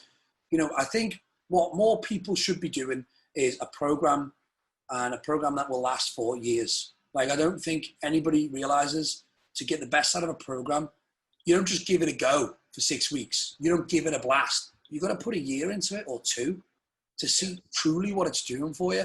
Like, I'm going to switch to high volume now, to be honest, Andy, because I'm excited about it, and I still got a few things I want to do with strength, but I'm going to switch to high volume, and I'm going to do a few things with my drugs, to be honest, we spoke about. So that could be the catalyst, but I'm going to see what it does, and I'm willing to sacrifice 2 years of training to at least give it a go, because it makes sense to me. But I'm not going to give it 6 weeks or 8 weeks and be pissed that I haven't blown up, you know? Yeah, I mean, and that's it. That's another thing. People will give a training style a ridiculously short window of opportunity to prove itself as being a viable way to train. But I think that, again, shows people's warped perception of an expectation. It's just like, well, I'm going to give it 6 weeks. As if 6 weeks a fucking long time in bodybuilding. If you did 6 weeks, perfect. You've got 6 grams of muscle. Nice work, mate. Yeah, I know. Like, if you're going to go to, if it's like, say you're going to switch and you're going to go to high volume, you've got to give it at least 12 months to see what actually happens, because you're going to have at least 6, 8, maybe even 12 weeks of fucking growing pains. Yeah. Finding out what is the best range for you to work in. There's a full point. How many sets to failure in any given workout can you take and then recover from? Because one thing that I have not... Matt said, just on your point, mate, Matt said yesterday a great thing. He said he really struggled with high volume because he was so used to training, probably like me. When he got into high volume, he didn't know what 12 reps even meant anymore. Yeah. He didn't know what he did. He said it took me weeks to figure out what 12 reps even means anymore when I'm doing it at this new tempo and training style. So like you just said, just to back off your point, like you need so long on a program. Even if people are following programs now, see the fucking thing through, because you don't want to ever, if you don't like it, you don't want to return to it either in 2 years and go, I didn't give it a good shot, so I'm going to give that thing a go again. Like, try it, cross it off, and then don't do it again. Yeah. I mean, one thing that I have come across a lot is people that use as a measuring stick against high volume, people that are completely against it as if it just doesn't work anymore all of a sudden, and say like, you can't recover from it. It's, it's too much. So somebody has been training however they've trained before, high volume, and then they've started working with this coach.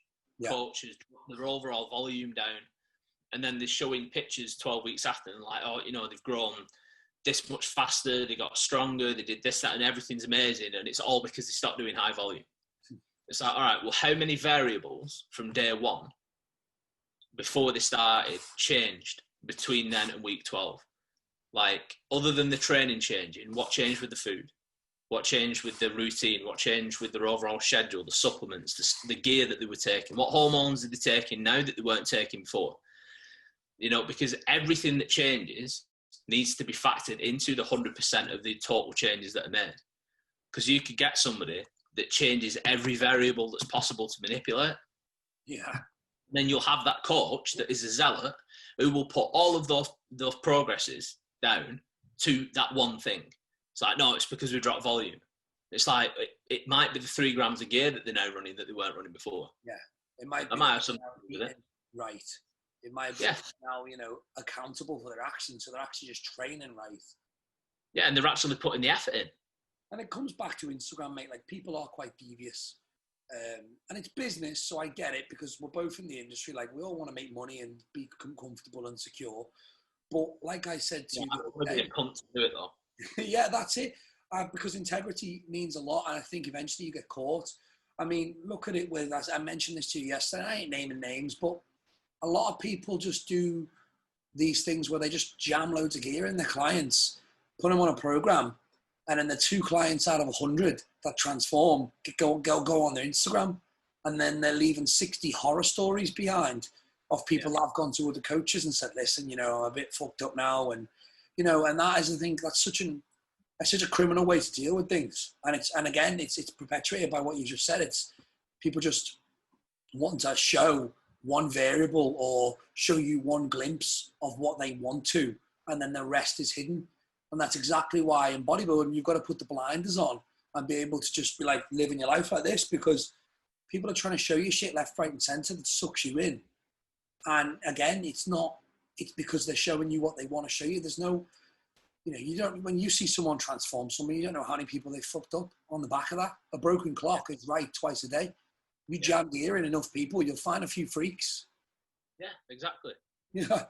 And that's it. And the thing is that being able to produce those kinds of transformations where you get someone that look absolutely fantastic because of those things, yeah, that's fucking great. But that doesn't mean that you're a good coach, because anybody, even a relatively poor coach, as far as skill and knowledge, could create something worth looking at with someone that's a genetic anomaly. Because it doesn't take much. If you get someone that's got the genetics and the robotic, and you go, do that, and they go, all right, and they're going to do it every single day without fail, there's no coaching involved. And I said this I've been there, mate. I've got them. Genetically gifted people do not make you a better coach. They make you a worse coach. They make you lazy, because you don't need to fucking do anything. You could give them a program, and 8 weeks later, the food's the same, and the training's the same, but they're still progressing. It doesn't even make sense. You're like, why are you still progressing when nothing's changing? But they are. But you get someone where the little tweaks need to be made. And, you know, like the psychological side of things is a more important aspect, and you need to explain things to them more. They might need a couple of weeks to get used to actually being adherent so that they can actually see the downfall of their own actions. That going out at weekend, oh shit, well, it's not actually just a couple of drinks on Saturday night because I felt like dog shit all day Sunday, so I didn't eat. So then when I came to train on Monday, I was still fucking dehydrated. I was underfed. And then that Saturday night all of a sudden becomes Tuesday is the first day that you feel right again. You know, and then they'll learn that. So then they'll change their behaviors and the patterns, and then the progress starts to come through faster and faster. But there's a lot of people that can't even coach that because they don't get it. They don't understand people not being just like, yeah, this is what I want, but then actually doing everything that they say that they want. Yeah, coaching is, I think I've put this up before, coaching for me is a lot more of a relationship, like charisma-based relationship, than it is ever going to be about just firing information at people. But that's because probably like you, I don't try and attract genetic freaks. It's probably because I'm not the one who's got people winning every single show. But by the same token, as a coach, that's your bread and butter, you know, because you need to be able to deal with people, like you said, and make tweaks and get the best out of them, because there is still plenty of potential left in many people that don't just become sudden responders to exercise. And I think a lot of these kids just don't get that out of them because they're only interested in really, I want as many freaks in my lineup as I can. I can throw the juice at them, probably sell them that as well, and then put them on stage, and then they win all this shit, and they get all more of them. But the people that are sold on by that go, oh, I'd love to work with that guy. He's doing wonders, and they get in touch. And like I've said, I know people. This is real stories. You know, 12, 15 weeks later, they're neck up in juice, and they've not really got that far, and they feel like shit and they can't even change the training. Because they're like, listen, can I change this? Because I'm not, nah, training's fine. Training's fine. Only thing we change is juice. You know what I mean? It's like, the problem, again, it's zealots, Andy. If I had a client come to me, I've got a few. Some of them like doing push-pull legs. And I go, why do I do push-pull legs? And they go, I don't know, I just like hitting things twice a week. That's good enough for me, man. I'm like, sweet. If you enjoy it, that's fine with me. I can build something around that. I know many ways to program it and structure it. That's fine with me because I haven't got a bias inside me that's probably making me all my money, and I need to adhere to it. Do you know what I mean? That's the thing. I've got clients on my books now. I've got some clients that do whole body work. I've got the raft of others that are doing upper, lower. I've got others that are doing the push-pull legs. Some of it is just really simple push-pull legs, rest, push-pull legs. Yeah. Others, there is a specific focus on one area of the body more than others, even though it's in that kind of style. I've got others that do high volume, some that just love doing a fucking bro split. Yes, I was hoping. Like, I want to train my chest on Monday. I'm like, well, fucking train your chest on Monday then. What's wrong with that? Like, you know, and then it might be like, yeah, but what about such a thing? Because if I need to do, I'm like, well, why don't we just do chest on Monday, back on Tuesday, shoulders on Wednesday, legs on Thursday, arms on Friday, and fucking stay at home for the weekend? Yeah. Can we do? Yeah, we can, because that worked for fucking decades for every amateur bodybuilder and every professional bodybuilder that stood on a stage. But professionals are still doing it now. People say it to me all the time. They're like, well, they don't anymore. But back in the day when it was a big rage, they're like, Tyler, why don't you do push-pull legs? And at the time I was 22, I was bigger than this. And I was like, because I've tried it and it didn't work for me. If you think it would make me bigger, I'd be fucking doing it. Trust me. Like I want to be bigger, of course. So I just think it's just so limiting if you're just stuck in the mind and the way of thinking, and you refuse to leave that way of thinking. That is, like you said it the best, mate. It makes you vulnerable. As soon as you become really passionate about something, even relationships, you're vulnerable because you're leaving yourself exposed to other things that could pass by. And here's a good question for you. Why do we think, and this is one that's been on my mind that I haven't asked it yet, why do we think that nobody trains their body anymore like they're trying to sculpt it? So back like when Arnold was training, Arnold would be like, well, my chest's perfect. I don't need nothing there. My arms are where they need to be. I need an inch on my thighs maybe, but that's it. Like, why do you think we all, from what I see now, we all just smash the weights on, don't we? Like we're all just hoping that we grow proportionally. Because again, there's more of a focus on ego lifting being posted on Instagram to look as strong as possible than making sure that you're training your body the way you need to make sure that you're as proportionate as possible, so that when you get on stage and you display your physique, you look fucking fantastic. Do you think proportions and shaping your body are something that we should be doing like that? Because I'm thinking, I'm like, it's a good point to raise. If you're a bodybuilder, yes. If you're a bodybuilder, your proportions and symmetry should be the main priority, period. Because that's what it's all about. Yeah, because I think people, and myself included, by the way, we just kind of go to the gym and hope we grow everywhere proportionally. And I think that's such a weird thing to do, isn't it? Really, like, has anyone ever looked at themselves and went, I could do more arms, so I'm going to smash the shit out of them. I'm happy with chest and back. I think people are just hoping that they turn out proportionate. Well, for me, my proportions have always been something that I've kind of had a focus on, because whilst I've been working on rehabbing my chest, because I injured my chest at the back end of prep last year, and I re-injured it in Feb this year, right before fucking lockdown started. So then it's taken a long time to get it back to where it needs to be. Yeah. But I've been back training high volume again, and with my chest being probably about 80-85%, so I've been able to push the reps again. And my chest has come back that fast, now that I'm able to train it properly, that I'm now needing to take a little bit away from that to focus on my shoulders. And if I didn't, I would just end up with a disproportionately large chest that would make my arms and my shoulders look weak, which wouldn't look good. So I need to make sure that if I'm going to be growing, because I am going to end up competing again, that I'm growing well. Yeah. There's a difference between just growing and growing well, because everything's all for the stage. Because you will get people that you can tell that they are a proper mirror muscle trainer. You know, great arms, good chest, delts look great. You turn around and you're like, you've left your back in your t-shirt, pal, because I can't fucking see anything. This is something I'm doing now, because I've always been relatively wide, and my traps have always not, because my traps are quite long. I have to really fill them out to get them to, like, some people are like this, and their traps are super short, so they spike up. I've never really had traps, but it's because I never trained them. Because Frank Zane said he didn't train his traps to appear wider, but obviously that was good advice until I got to like 18 stone. So, and now I'm hitting them hard, and I'm like, I don't really want my delts to go anywhere at this point, because the wider I get with no traps, the shitter in my mind, my structure's going to look.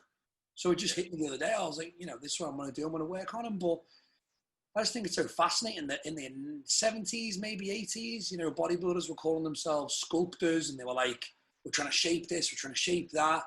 And now it's just like, let's all just fucking throw as much muscle on as we can, and that will just turn out all right. We'll just look proportionate, won't we? Because I think legs, this is just honestly my opinion, I think legs have gone too big. I know you like a set of big legs, so do I, but they've gone too big. Like the Kuwait crew and all that, the way they look like an X and they have no calves. I'm just like, I would sacrifice 4 inches off that quad to have an inch on them calves, because it just does not look right to me. Yeah, I mean, and that's the thing as well. Your legs is probably the hardest area of the body to make sure that it grows proportionately, because calves are a muscle that is very, very genetic. Fuck calves, bro. No, I mean, well, that's the thing. I try to do calves every other day. You'll get some people that don't train them at all, and they've got fucking ridiculous calves. You'll get other people that absolutely slaughter them, and they just do not want to grow. And then obviously you've got everybody that's in between those two ends of the spectrum. But even for people that are gifted with calves, they could still end up with their upper overpowering them. Yeah. And it's just not a good look. It's not, mate. And that's just, again, I'm not offending anybody, because this is bodybuilding. And if you're a bodybuilder, you are subjecting yourself to other people's opinion. So by your own logic, you fucked up. You know, I'm not offending anybody. I just don't like X frames. I like Y frames. And I think I prefer it when people put their feet forward to pose, instead of looking like a sumo, trying to make their legs look big, but you're actually just showing us adductor and teardrop. You know, so I just think that is something that I've been really interested in, because I really slowed down on my legs because I'm a good squatter, and I just got a fat ass. I know it can grow, and I'm just like, I stopped because I was like, I don't want massive legs, to be honest. I'd rather just have a Y frame. But I mean, we'll see how I look when I'm shredded. I might need bigger legs, but I just think it was very interesting the way nobody kind of tries to make anything about proportions these days. It's just, no, slap on as much muscle as you can, and then, you know, it'll all be all right. It's a bit of a weird way of thinking. Yeah, I mean, like I said about it being, you know, it's a lot of ego. It's like with everything being focused on strength. With bodybuilders, we're not powerlifters, we're not strongmen. Yeah. And the thing is that, like, some of the weights that see some people moving, it is impressive. And it's like, yeah, that's a lot of weight. There's a lot of people in the industry right now that are competing that are stronger than me. Far fucking stronger. People that they could use weights for reps that I couldn't. But I couldn't give a fuck either. And the thing is that as heavy as some people train, when I've been down at strong, I'm there and I see Reese train. And there's like strong, there's bodybuilding strong, and then there's Reese strong. Because he's just fucking ridiculous. He's the big guy with the beard. I've seen him pull. You what? He's the big guy with the beard. Yeah. Yeah, I've seen him. I mean, I've seen him pull 350 off the floor. Like, and he's not even straining. Like, he's not even like fucking putting or at least it doesn't look like he's putting his everything into it. I've seen him squat the same. You go down, pause for a second, and then come back up with it. Wow. I'm like, fucking hell. But then I'm regularly seeing videos of somebody doing a fucking hat squat with like 5 plates aside reverse banded for like 5 reps, and I'm supposed to be fucking impressed by it for some reason. Yeah, I'm not. I used to be big on strength in terms of like challenging people, and I thought it was exciting. And then, like I said, the whole foundations of that come crashing down when you realise nobody does reps the same. So what are you even comparing at this stage? And if I really give a shit about that, I'd go turn into a big powerlifter guy that just focuses on that. It's not actually what I'm doing it for. You get lost in you get lost in it. And it's social media as well, because you're just looking for content and looking to let people know you're strong. And, well, if I can do 180 incline, how good do you think my chest is? But it's not actually, you know, your chest is only as good as it looks, and it's not what you bench, it's what you look like you bench, you know? I think the heaviest that I've ever put on incline in the last 6 years would be 140, maybe 150. I mean, I've done heavier than that in the past. I've done 160 regularly, 170. I've even done 180 before. But if I can get my chest as it is and continue to grow it using 140, then why run the additional risk of 180? I still don't think I can put a shaker cup on my pec and take a picture. You know what I mean? And I've done 160, so I ain't got that pec development yet, bro. But this is what we learn, and it's why we talk about it, because I know there's flaws in my game. Yeah. But, mind you, like we were talking about the other day, training arms, giving them their own day. That's like taboo at the moment. Oh, you don't do that. Compounds are enough. So it's like, for some people, 100% correct. Some people have got, you know, that genetic advantage with arms, that the strain that they put the muscle under from shoulder press and bench press and everything else is enough. But then there's other people that it's nowhere near enough. Yeah. I think my arms have always grown on me compounds, but I've still always had an arm day. I enjoy it. I just go in and I have fun and I put the tunes on. It's an active rest day to me. It's not hard. It's massive. Yeah, it's not harming my central nervous system. It's not pissing me off. I'm happy. I think some people need an arm day. You know what I mean? Some people need an arm day, man. Some people are like, listen, my arms are weak. Can I do an arm day? Like, and people are like, nah, you can't. You stick to your compounds, bro. Listen, by your own logic, if frequency and volume is going to be the precursor for muscle growth, then why would you not put frequency and volume directly into the tissue while it's fresh? Yeah. This is, again, the proportion thing, though, isn't it? It's like, if you care about proportions, you will do that. If you are interested in maxing everything out to whatever it can get to, and then looking at the finished article and going, oh, yeah, it's like drawing a painting blind and then looking at it and going, fuck, I should have, you have the choice to prioritize muscle groups and you have the choice to pick where your volume goes. If you come across that, so I think this is a message to people that are listening, if you still fucking got this far. Oh yeah, it's still, yeah. If you've got a coach that is unwilling to allow you to train a muscle that you specifically want to work on because it needs to be worked on, chances are they've got a style of training that they believe in and they won't let you change because they don't want to have to do the extra work of reworking your program to make way for that extra volume. It's true though. Like, I couldn't see why somebody would say you can't do this in your program. Like, I don't get it, because I just don't see, especially arms, like they don't get enough. Yes, they get hit in certain exercises, man, but like you said, the chances are the program's pre-done, it's pre-accounted for, and by adding an arm day in and removing something else, it's going to fuck up their pre-done thing and they actually have to sit on the computer. Yeah. Because a lot of the talk of like, oh, your central nervous system can't cope with it, as if we're fucking Fabergé eggs all of a sudden.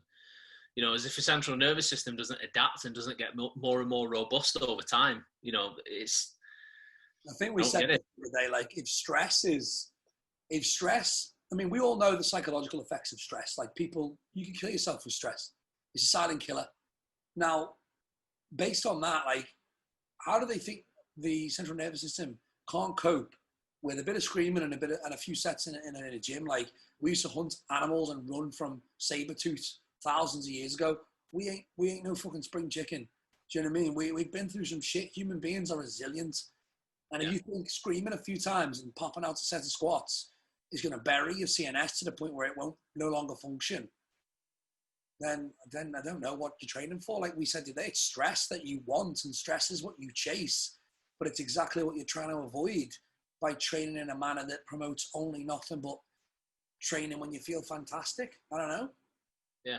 And, and that's it. It's like when you get these people that, and I do think a lot of it is ego, where they'll blag on about how they've done one set and it was so intense that it's written them off. Like, fuck off, you knobhead. Because you see that, and then I continue scrolling on mine, and then I come up and I come on David Goggins, and he stood there with a plaque because he's just done a fucking 240-mile race. I'm like, right, so you've done one set in an air-conditioned gym, and you've just ruined your central nervous system, and you need an extra rest day, and this guy's just run 10 marathons in a fucking row. Brilliant. And he's all right. Put it like that, you said fucking Ross Edgley has swam around the United Kingdom, and you've got people doing a drop set on squats, and like they're fucking climbing out the machine, and they're like, oh, and they can't get up the next day because the central nerve, that's calling sick to work. Listen, I hit the legs that hard. I got to have a day off. My CNS, I can't even think. But the funny thing is, like, and I think this is going to come out big in the next 10 years, so people can quote me on it, but I think there's so many psychological responses to training that we aren't even aware of. Like, have you ever heard the theory, when people go to jail, the theory that they become more muscular because deep down they know how important it is to stay safe in jail. They need to be big, and they need to be big in jail to survive. And they feel like because of that stress, because they genuinely believe it, and it's a true stress on the system, when they train and eat, they benefit. It's a very out there theory. But I thought about it and thought, why doesn't that make sense? I mean, the bigger you are in jail, the better you're going to do. And the less you can be in the showers, and they fully know that. They know that, they believe it. So why wouldn't the body respond? Do you know what I mean? Like, evolution is unbelievable, mate. There's animals out there that camouflage themselves into rocks. How the fuck does the body even get to that level of awareness? People just aren't. People underrate us, I think, mate. Yeah. They underrate us. And bodybuilding is about stress, and that is a stimulus. And I think the body can take what we throw at it to an extent. If you're injured, you're fucked up.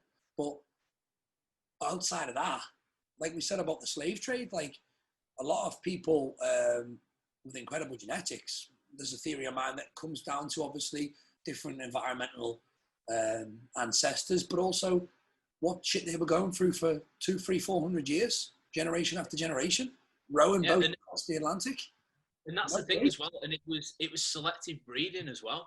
Yeah. They would take the biggest and the strongest and get them to breed fucking bigger, stronger future slaves. As fucking completely fucked up as that is, but that's what they did. That is what they did. If you look at it and take what you can from it, because we've got to learn from history, and you're like, well, these people rowed boats 12 hours a day. If they didn't row it, they were going to get killed. They did it. You know, they didn't cry about the CNS. They did it. And what the body will do, because it doesn't want to die, is it's going to want to keep you going. You know what I mean? It's going to want to keep that output coming. The next day, it will find ways to make itself stronger. You know, and evolution is strange, man. And I think people just think it doesn't happen anymore. We're trying to baby ourselves. You know, you are right. Like, I don't want to cause too much beef, but if you're wearing a fucking ring to know what your heart rate is, and if your heart rate isn't where it needs to be, you can't train hard, or you can't have a meal, or do you know what I mean? Come on. Yeah, I mean, and that's the thing. You know, if you're you know, you've become super focused on making sure that your central nervous system's recovered at all times, and you're getting enough sleep and all the rest of it, and you progress after you've done that, and you go, oh well, that's why. It's like, yeah, but you've reduced volume, increased recovery, and massively increased the doses of gear. It's like you're trying to replace the hard work that stresses the central nervous system with fucking hormones. Yeah. Nothing special about that. Like, if you continue to train hard consistently, your body will be fine. It will adapt, because that's what the human body does better than it does anything else. It will adapt to whatever environment it has to adapt to in order to survive. It will adapt or it will die. You're not going to die by doing fucking bench press in the gym for a couple of sets more than you should. Look at calluses. The body's skin becomes thicker to prevent it happening again. That is a physiological adaptation that is quite clear to see. I don't get big cuts on my hands anymore, but I've got calluses and thick skin, and it's super simple, and it's right in front of our eyes, mate. And this is why I've moved to the volume training, and I'm interested in that.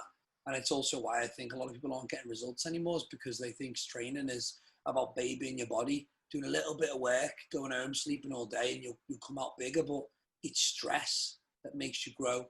It's putting yourself in a position that your body doesn't really want to be in again. And that's why I'm leaning towards some of these other training strategies. Yeah, and leaning away from reps in reserve. Yeah, leaning away from reps in reserve. Reps in reserve, I don't think I've actually done. I created my own fucking system, man, and I like it, but I literally just had a system of going in, incline bench, 8 reps, 3 plates, 10 minutes rest, 8 reps, 3 plates, 10 minutes rest. I'll go for 9 with someone behind me. Probably wouldn't get it. And that was my compound done. I'd then go and do dips for just fucking volume. And then I could do flies and go home. And that was just my setup. Yeah. You know, it never got too complicated for me, because I really, call me a bad bodybuilder, but I just don't find it fun. Like, I ain't doing that. I just don't enjoy it. And until the guys I look up to did it, I ain't interested, you know. Mm-hmm. If you get filthy doing it, I'll listen. Well, that's the thing, though. The guys that you look up to, the way that they're trained is never going to change, because they're not doing it anymore. Exactly. And that's why I think the whole expectation thing is an amazing thing to say, Andy. Like, if your idol's Arnold, or your idol is all these old, be fucking grateful, because you know how they did it, and you can kind of get an idea for what they're doing. They're not going to change that. They're not going to turn their back on you in 10 years, because they can't change how they trained. It's done. You know, Arnold's trying to change how he eating with the vegan thing, but he's not going to change how he trained. So you've got that information. It's there in front of you, and we should respect it. But no, it's fascinating, mate. I could talk about it all day. Yeah, me too. I don't know how long this one's been, mate. Long. Yeah, it's probably been long. 2:30. Fucking hell. Well, that was lovely. Yeah, well, that's lovely, mate. We'll upload. This is great. Good conversation. I basically go through it and not cut it up, but look for points that we make, and then label that part of the video as what it is. So it's like a topic. Because I'm not the best host. I'm quite sporadic in my thinking. Yeah, well, that's this conversation, even though we've tried to keep a little bit of a theme to it and a structure, it's still fucking... Yeah, it's been everywhere. I was like, Andy, let's talk about genetics in bodybuilding, please. because I just know full well the minute we get on the fucking thing, it's going to go everywhere, and it did. But mate, this is what it's about. Give people some easy listening, and just, you know what? This video setup is to provoke thought, nothing more. I'm not giving people information. I don't know what the hell they should do, but it's to provoke thought into what they're doing. Because that's it. Everything that we've discussed, everything that you said, everything that I've said, is largely just based in opinion. Like, you know, there's things that I've said, and some of them have been delivered as statements, and some will sound like I'm stating facts. Some of the things I said will be an absolute fact for some people, and not for others, because that's it. The individualism within us as people it's got to be catered to. It's got to be focused on. And obviously, you wouldn't be on here, and I wouldn't be on here if, you know, you just go through your stage photos. I've been in all right shape. I'm getting bigger again. There's proof to what we're saying. Yeah. And people want to know why. And I guess sometimes you've got to be really interested in being in the view of the world. I'm not so interested in it, I can't lie. But I feel like I get asked enough, we should do something, you know? And if you just stay quiet, certain ideas take over, certain questions don't get asked, and then before you know it, we're all doing fucking push-pull legs. Oh dear. That's it though. I've succeeded in my life's goal. I've converted you to high volume, mate, so I'm fucking happy. I'm excited, mate. I really am. I'm really excited to try it out, and it's given me a new lease of training, because I didn't enjoy the way I was training so much. I think there's something raw about fucking failing and pushing your limit and dropping sets, and it's old school, man. Like, going in, you know what? And shit, it's boring. Obviously, I can't say this with any certainty, but I think I know that you would probably go the same way on this as I would. If somebody came to me and said, you can train high volume the way that you love to train, the way that you actually enjoy training, and gain 20 pounds over the next couple of years, or you can train in this style, fucking push-pull legs or whatever, and you'll gain 30 pounds in the next couple of years, I would still do high volume. I would still go down the route of 20 pounds of muscle and fucking love the process, instead of doing something that I don't enjoy to gain an extra 10 pounds. Because what's the fucking point? Yeah, I think you're right, mate. I think you just got to do what you enjoy, and you've got to experiment as well, because I think there will be people out there that benefit from high volume. And even if it is called high volume, like high volume, I know what you're saying, but a lot of people out there might think you do 50 sets for body parts. Like, high volume can just mean some drop sets, some intensity techniques, I've been reading some of Patrick 2HOURS training. It's fucking horrible. Yeah. I was reading it and I was like, oh my God, like, I'll happily go in the gym and do squats, hack squats, leg extension, ham curl, RDL. But I read that and I was like, that's going to kick my fucking ass. Like, this is something that I could lay down as a fucking challenge, because training heavy and doing 2 or 3 or 4 reps, yes, it's hard from the perspective of moving the weight from A to B is difficult, but it's not difficult mentally. Mate, I was about to say, you haven't seen my podcast with Matt because it's not up, but I say exactly that. I don't think it's hard at all. I agree. No, because it's like running 100 meters or running 200 meters. Yeah, you're gassed when you've done it, but there's no mental side to it. Running a fucking marathon, you know, if somebody said to you, right, you've got to run 100 meters, I'd be like, all right, cool, I could do that every fucking day. If somebody said you've got to run a marathon, I would be like, nah, mate, you're all right.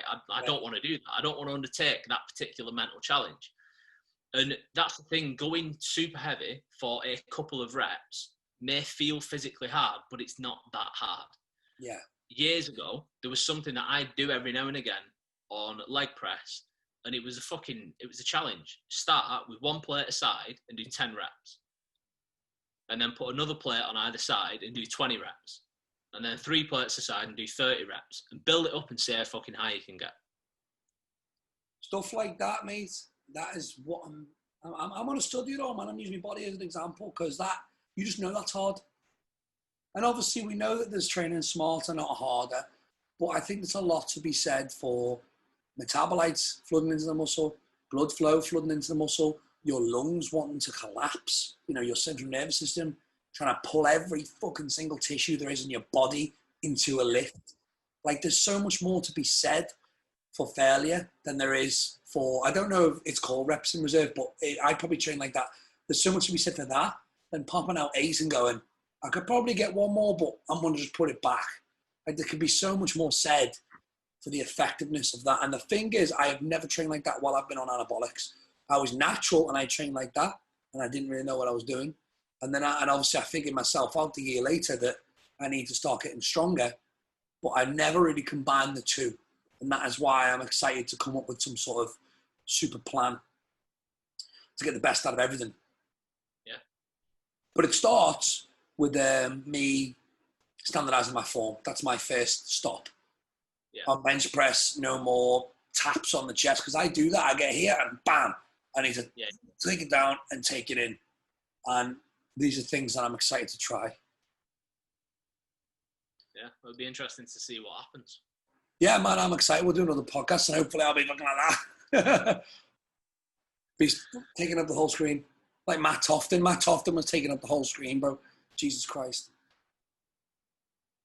Yeah, we're not going to talk about that right now, because I'm barely even filling my fucking office chair at the moment. We've seen your photos, mate. Remember, that's all that matters. Instagram. As long as you got photos, if you've been big, you're big. Once. Yeah. Well, mate, I appreciate your time. I'm going to make sure I got all these clips saved. And basically, when it comes on, I don't know what you can see. If you're on a computer, you'll see it how I have, but we'll have our logos somewhere and the names and Instagrams, and we'll come up with a title together on Inbox, because I don't even know what we even spoke about, to be honest with you. It's been like 2 hours. I don't even know what we've said. So I have to go through it and see kind of some topics to pick up on. But yeah, I appreciate it, mate. No, it's been good, man. Yeah. Thank you, mate. No worries. I'll speak to you soon. Easy, brother. Take it easy.